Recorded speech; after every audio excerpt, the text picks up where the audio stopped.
American സംസ്ഥാനമായ ടെക്സസിലെ Kerr കൗണ്ടിയിൽ പെട്ടെന്നുണ്ടായ ഒരു കനത്ത മഴയിൽ ഒരു നദീതീര വേനൽ ക്യാമ്പിൽ നിന്നും ഒഴുകിപ്പോയത് 27 പെൺകുട്ടികളാണ്. കാണാതായ ഇവർക്കുള്ള തിരച്ചിൽ ഇപ്പോഴും തുടരുകയാണ്. ഇതുവരെ വെള്ളപ്പൊക്കത്തിൽ ഇതിൽപ്പെട്ട 15 കുട്ടികൾ ഉൾപ്പെടെ 43 പേർ മരിച്ചതായും അടുത്ത കൗണ്ടുകളിൽ 8 പേരെങ്കിലും മരിച്ചതായുമാണ് പോലീസ് അധികാരികളുടെ റിപ്പോർട്ട്. ഈ അമേരിക്ക എന്ന് പറയുന്നത് ഡൊണാൾഡ് ട്രംപിൻ്റെ അമേരിക്കയില്ലേ? അവിടുത്തെ പ്രസിഡന്റ് ട്രംപ് അല്ലേ? പിന്നെ എന്തിനാണ് കേരളത്തിലെ ഒരു വിഭാഗം മാധ്യമങ്ങൾ കേരള മുഖ്യമന്ത്രി പിണറായി വിജയൻ അമേരിക്കയിൽ ചെന്നിറങ്ങിയപ്പോൾ അവിടെ കൊടുങ്കാറ്റും വെള്ളപ്പൊക്കവുമെന്ന് വാർത്ത കൊടുത്ത് ആഘോഷിക്കുന്നത്? ട്രംപിൻ്റെ അമേരിക്ക എന്ന് പറഞ്ഞാൽ ഇവിടെ ഒരു ഗുമ്മുണ്ടാകില്ല. അപ്പോൾ പിണറായി ചെന്ന അമേരിക്കയിൽ കൊടുങ്കാറ്റും മഴയുമെന്ന് പറഞ്ഞാൽ നന്നായിരിക്കും. ഒരു മടിയുമില്ല ഇവർക്ക്. ഡെസ്കിൽ ഇൻ്റർനാഷണൽ വാർത്ത ചെയ്യുന്നതോട് ചോദിച്ചാൽ ഒരല്പമെങ്കിലും വിവരത്തിൻ്റെ സത്യാവസ്ഥ അറിയാം.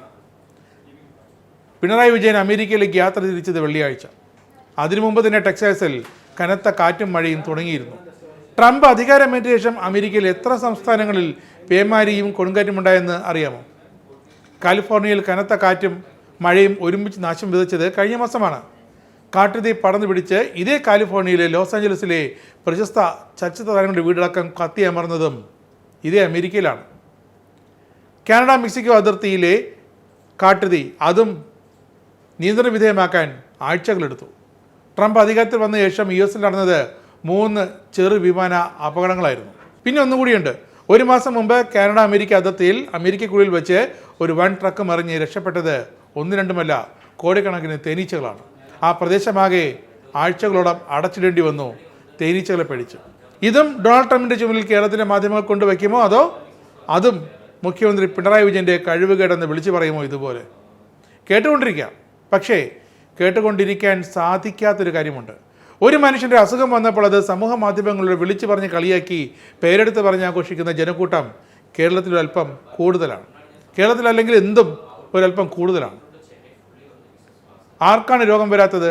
ഒരാൾ രോഗബാധിതനായാൽ അത് കൊണ്ടാടിയാൽ എന്ത് പൊളിറ്റിക്കൽ മൈലേജാണ് ഇവർക്ക് കിട്ടുക? എന്ത് പൊളിറ്റിക്കൽ ക്രെഡിബിലിറ്റിയാണ് ഈ കൂട്ടത്തിനുള്ളത്, ഈ പ്രതിപക്ഷത്തിന്? എന്ത് പൊളിറ്റിക്കൽ മൊറാലിറ്റിയാണ് ഇവർക്ക് അവകാശപ്പെടാനുള്ളത്? ഇനി ഒരു കാര്യം ചോദിച്ചോട്ടെ, നിങ്ങൾ ജീവിതത്തിൽ എത്ര ക്യാൻസർ രോഗികളെ കണ്ടിട്ടുണ്ട്? അതിൽ എത്ര പേരുടെ കൂടെ ഒരു ദിവസമെങ്കിലും ചിലവഴിച്ചിട്ടുണ്ട്? നമ്മൾ അനുഭവിക്കാത്ത ജീവിതങ്ങളെല്ലാം കെട്ടുകഥകളൊന്നുമല്ല.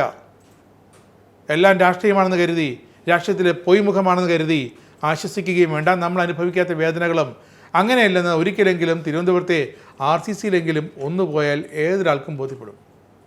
80 വയസ്സ് കഴിഞ്ഞൊരു മനുഷ്യൻ ക്യാൻസർ ചികിത്സയ്ക്കായി പോകുന്ന വാർത്തയ്ക്ക് താഴെ വന്ന് അർമാദിക്കുന്ന രാക്ഷസ ജന്മങ്ങളെ ഈ കേരളത്തിൽ മാത്രമേ കാണാനാകൂ. വെറുതെ അല്ല സ്വാമി വിവേകാനന്ദൻ കേരളത്തെ ഒരു ഭ്രാന്താലയമെന്ന് വിളിച്ചത്.